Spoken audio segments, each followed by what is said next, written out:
Look who I brought back to the channel. I'm back. I'm back. Where have you been? Working. I've been busy. We've been busy. We closed a couple properties. I've had 4 or 5 closings in the last month or so. So I like it's been good. Been really busy, but definitely need to get back to YouTube. What are we talking about today? We're going to talk a little bit about just properly pricing properties. Shifting market. Shifting market. So. And just kind of talk a little bit about how sellers and buyers should be responding to a shifting market. Yeah, just a mix of things in today's video, so please stay tuned. What's happening? Tell me what you're feeling in the market. So I feel like the market has definitely slowed down, and slowing down dramatically. Okay. So prices have not come down, but it's taking a little bit longer to sell properties. But the thing is that how buyers and sellers are responding to that is super important right now. And I want to use the example. We had a listing down in Grove City, and it was on the water. We had it listed at $1.975 million. Well, back up, because we didn't start there. We started at 2,175. 2,175. Okay. We were on a street where there were 6, 7, 8 different listings that were on the street, some of which were bigger, more updated than ours, some of which were smaller, less updated. Mm-hmm. Price ranges well above ours to well below ours. So we were on the higher side, but well under 2 or 3 of the other listings. House next door was listed for the exact same price at 2.1. Not nearly as nice. Not nearly as nice. Not nearly as good of a view. So we went to our clients and said, look, we're getting activity here. We have one person that is close, we have one person that's close to possibly making an offer, but we think this is probably the only buyer that's going to be coming for this neighborhood. And after this buyer buys, you're going to be, if you don't sell them your house, you're probably going to be the odd man left out. It's going to be musical chairs here. You're going to be the odd man left out, and nobody's going to sell. And that was at the three week marker? 3 or 4 week marker. So they agreed to the reduction. Reluctantly. The day we reduced, we immediately got an offer. We immediately put it under contract, saw the contract through. Since that happened, it's about 5-6 weeks ago. About 5-6 weeks or so ago. Since that happened, not a single one of those other properties is sold, and some of those agents have reached out to us and been like, wondering what we did. Hey, what did you do? What can we do to sell it? And I'm like, look, the market is changing. If you're not willing to reduce the price in any market, and not in a short little amount, it has to be enough to affect the market. Now, that being said, there was one that went pending and then came back on the market. Right. It was kind of a unique property. It was, but we're seeing also agents that have listings, they'll do, on a $1 million listing, they do a $2,000 reduction. Don't do that. That is a complete waste of time. Complete waste of time. It has to be enough to affect the market. Right. It's going to have to be enough that they're like, wow, these people are serious. They want to do a deal. Yeah. Let's put a deal together. And don't you say, okay, and also, and I've had multiple conversations with sellers, we have to be very mindful of the days on the market. It's better to rip the Band-Aid off now versus 6 months, and then you have 6 months on the market, and then the buyers are like, this is old. I want to see the shiny new penny, and I'm going to offer a lot less, or what's wrong with it. It's just not good for you as a seller. Well, and I think a good example of that is we'd met with some people that were potentially going to list with us. We had told them we'd like to list it around $1.295 million. Mm-hmm. They ended up going with a different agent, listing it at 1.695. So $400,000 higher than we were talking.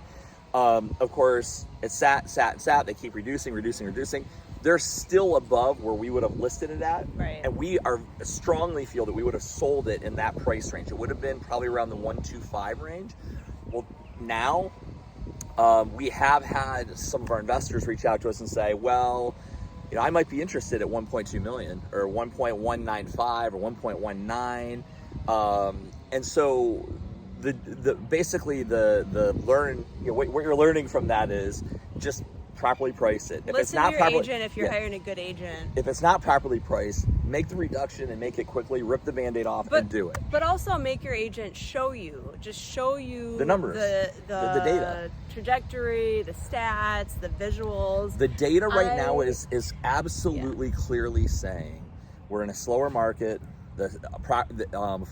Tampa, how did it go? Manatee, Hillsborough, Manatee County had the largest amount of reductions in the country last month. So your property, everybody was pricing things really high because they were getting it. Well, they're not anymore. So then the property sits there for a long time. The only way to sell it is to reduce it back to what it's worth. And at the end of the day, as a realtor, we can shoot photos, we can market it, we can go out and knock on doors, and we can do all the things that are needed. But if it's not properly priced, it's not going to sell. Well, and I have one coming up I'm really, really, really excited about, and it's a beachfront home. Now, to that point, I spoke with them earlier in the year, like closer to February, and I told them a higher price. It was about a $500,000 more than we are as we sit here May 2nd. Okay, but that particular home is sitting in a technical buyer's market. I'm so used to saying seller's market. Technical buyer's market at 9.3 months of inventory. Okay, and when you see properties on your entire street being listed, reduced, not selling, like, you have to watch that, and that is indicative of how well you should be pricing it. And if you're telling me you want to sell a home within 60 or 90 days, we do have to be more aggressive on the price. It doesn't show desperation, it just shows that you're being realistic on the current market. And we, like you said, we do all the magic stuff behind the scenes and do everything first class, and we listen to our sellers. But at the end of the day, if it's priced high, buyers don't make offers. Very, very, very few do. I will say there are some that do, but the majority of people, they don't want to insult the sellers. They don't want to insult the sellers, and what you think is reasonable, what they think is reasonable, maybe two completely different things. They don't want to insult anybody. And so they're not going to come, if you're listing your property at $2 million and they want to come with a $1.9 million offer, they're not going to do it. They're not going to come in $100,000 under, insult you, and then there's no chance of a deal being done. But they're also not going to come in at $1.95 million if they don't think it's worth $1.9 million. I just had a closing yesterday with a great referral from an agent in the state. Wonderful referral, great referral partnership there. And this particular property was listed with another agent, and the seller actually wanted to reduce, and the agent said no. Well, then I took over that. There are times when I don't recommend that. I have one listing right now where I said no, I don't recommend reducing the price. I think we're priced well. Let's just try to be patient. And then the next day we got 2 showings. Okay. So, but anyway, back to the referral partner. So I took over that listing. We priced it well. It went under contract in 37 days. And we have it sold within 95%, I believe it was. Cash, 2-week closing. We closed yesterday. My seller is very happy. I'm happy. He's upset because he waited, and he should have just pulled the plug on that agent. And, not everybody's meant to sell that property, I guess. It was kismet or whatever you want to call it.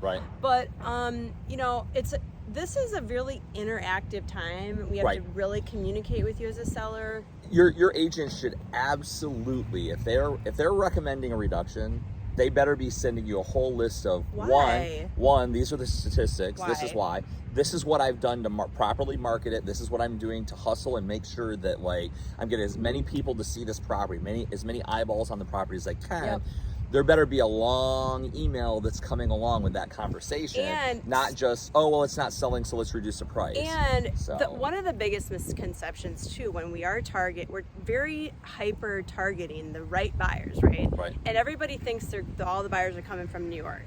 Well, when you really look at each individual property, we have what's called List Track at Coldwell Banker, and it's a live link, and it's so neat. You can see, first of all the views, all the favorites, where are those all views the coming websites that people are actually looking, how many people are looking on each site, and where in the world they're looking, and it's live. So once I send my sellers that live link, they can check on it anytime, and it's a live update.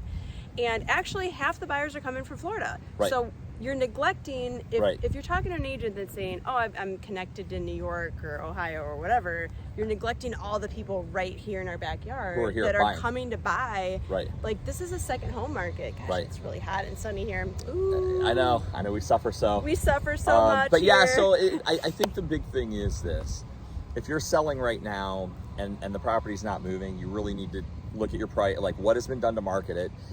And look, it doesn't matter what market you're in. Even in a hot market, if it's not properly marketed, it's not going to sell.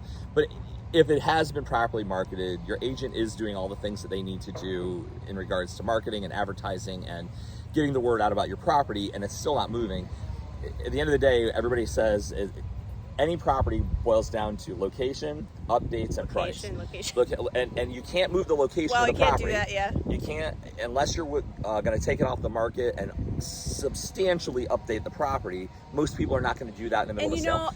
It boils down to price. And also, like I said, I have one right here in Longboat Key where the seller was actually saying we should lower the price. Right. We're the lowest 2-bedroom, 2-bath on Longboat Key right now as it stands. Right. And I said, it's not that, it's actually because we chase the feedback, right. It's the HOA fees and the leasing restrictions, because I chase the agents down, I chase right. the buyers down, I want right. to know exactly what it really is. Right. And we haven't, it's not price. So I said, let's just be patient. Some of it is patience, which you sure. and I are not the best at. I'll be 100%. I'm not. I don't know who's patient. worse, you or me, but there's an me, element. There's an element of patience on all sides here when it comes to like a shifting market. And remember, watch the end of April market stats. He was not invited. I know. I got kicked out somehow. But the end of April showed that we're in an equilibrium market, right? So the sellers have to be patient, buyers have more options. Sure. I mean, it just is what it is. This is more normal. It's more normal.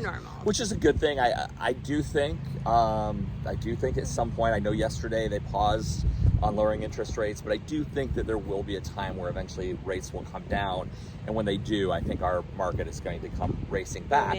But I'm just speculating. I'm not, I'm not saying that like, oh, I know 100%. No, nobody knows that. And at the end of the day, though, if that happens, then yes, it's going to go back to being a seller's market, and buyers are going to be, fighting with multiple bids. So if you're buying, now is a great time to buy. It is. Because there's a lot more inventory. You really can pick and choose what you're looking at and what you want to offer.